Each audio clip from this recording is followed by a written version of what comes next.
executions, plus a virtual mouthful of mirthful perspication and epidramatic elucidation. And you know what that means. Right, I own a thesaurus. So sit back, sit up, roll over, get ready for some First Amendment fun. All we ask, and it isn't much, is that you do not heckle these students of comedy, that you keep your table conversations to a whisper in the minimum, that you silence your cell phones, that you do not run with scissors, that you wash behind your ears, that you do not become bitter and cling to your guns, and that you be as kind and generous with your hard-working waitress as you would be with a drink-slinging Mother Teresa. And be forewarned, comedians can be expressive, and sometimes abandon polite language and going for a laugh.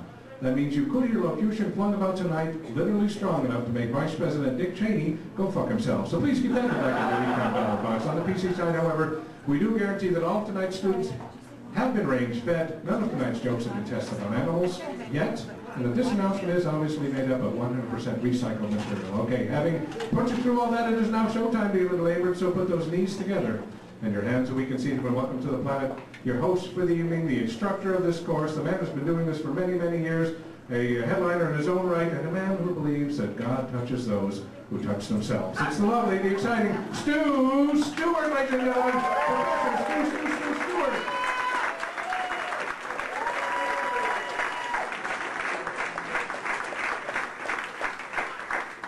Thank you, everybody, and welcome to the beautiful Comedy Underground. I would like to start out tonight by answering the question that I know is on the top of everybody's mind, and that is, yes, I am the same guy who got you seats. And believe me, I'm no happier about this little fact than you are. But the deal was, when I agreed to do the show here in Hampton Class, they said, Stu, we can get you an usher, or we can get you this nice stage and backdrop. And I think I made the right decision, don't you? Yeah. They wanted me to bartender. That's where I drew the line, right there. Now I'm curious, so my applause. How many of you are here tonight for the very first time? First timers?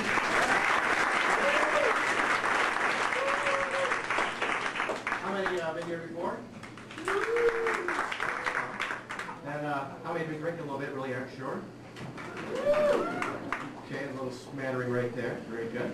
Well, you guys, thanks for coming out today. We're going to have a lot of fun. We're going to see a wide range of comedy. There's something for everybody.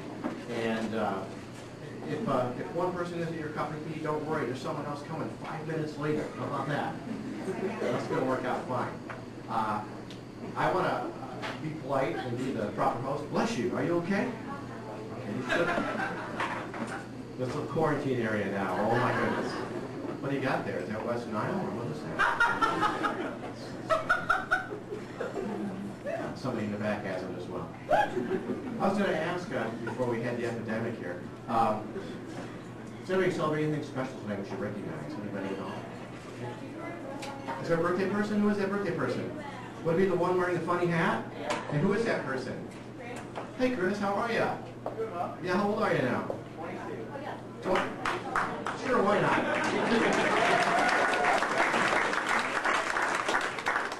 22, and who are you with tonight? Becky, wow. So you're a ventriloquist. You sound like a woman when you talk, Chris. That's amazing. And is Becky your wife, girlfriend? Girlfriend. How long have you guys been together now? Almost 3.5 years. That's great. And may I ask where you met? Which school? Seattle University. Seattle University. Very good. And did Becky get something special for your birthday besides that cool hat?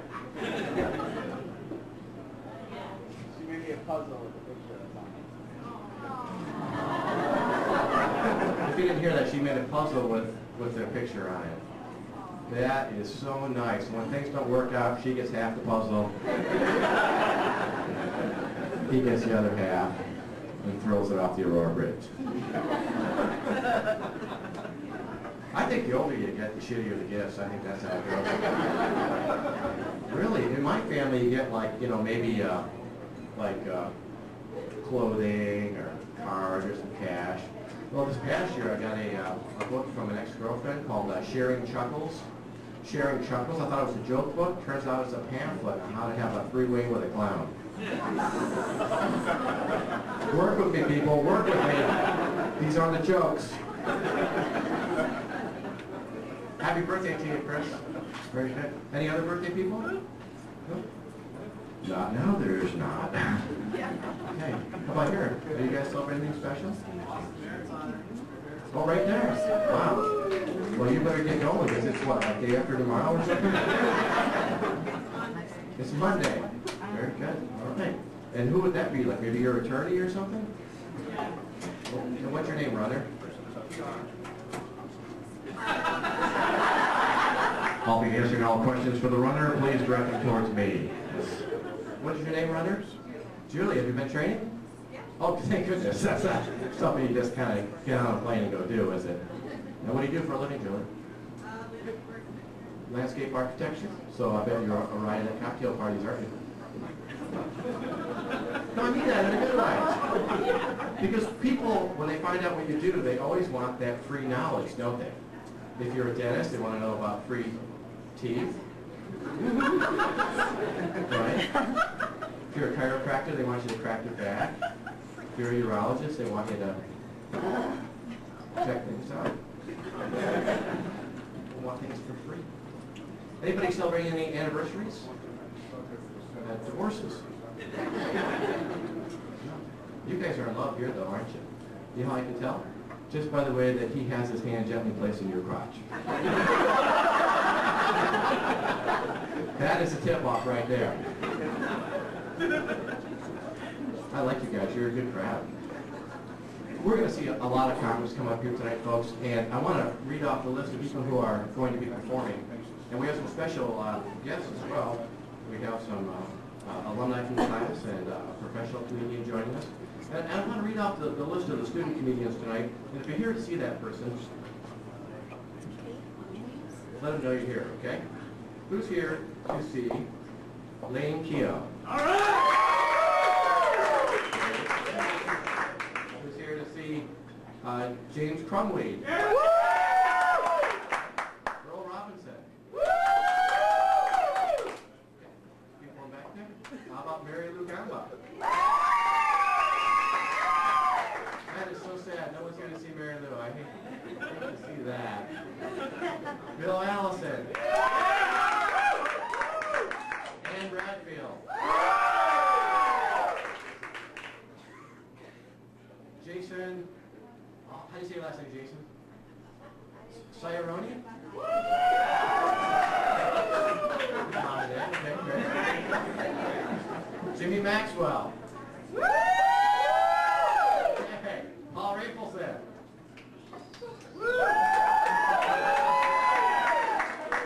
Half of a person. Okay, good. And how about my friend Carla Toft? Very good. I didn't leave everybody out, did I? Hopefully not. Ladies and gentlemen, we're going to see, like I say, just a great lineup of comics tonight.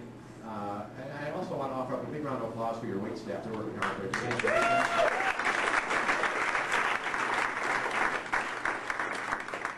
Now, the student comedians you're about to see have only been working on their acts for the past week. They've had 3 classroom sessions and then tonight. Come on in, have a seat. Yeah. Can I get you anything? Maybe a watch? Yeah. Teasing.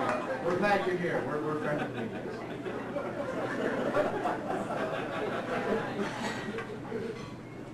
So they've only been working on their act for a week. They've had 3 classroom sessions, and then tonight, the big show, of course. And if you find anything even remotely humorous, please, please, please laugh. Because above all, I want you to remember that everyone you're going to see here tonight is somebody's child. Okay. The comedians have all written introductions for themselves, and I will be reading those off this evening. But before we start into the student comedians, we have a special guest comedian who's going to be coming to the stage. To start the big show off, I'm going to bring up a good friend of mine. He's a professional working comedian based in Seattle, but you're liable to see him in such exotic comedic environments such as Pendleton,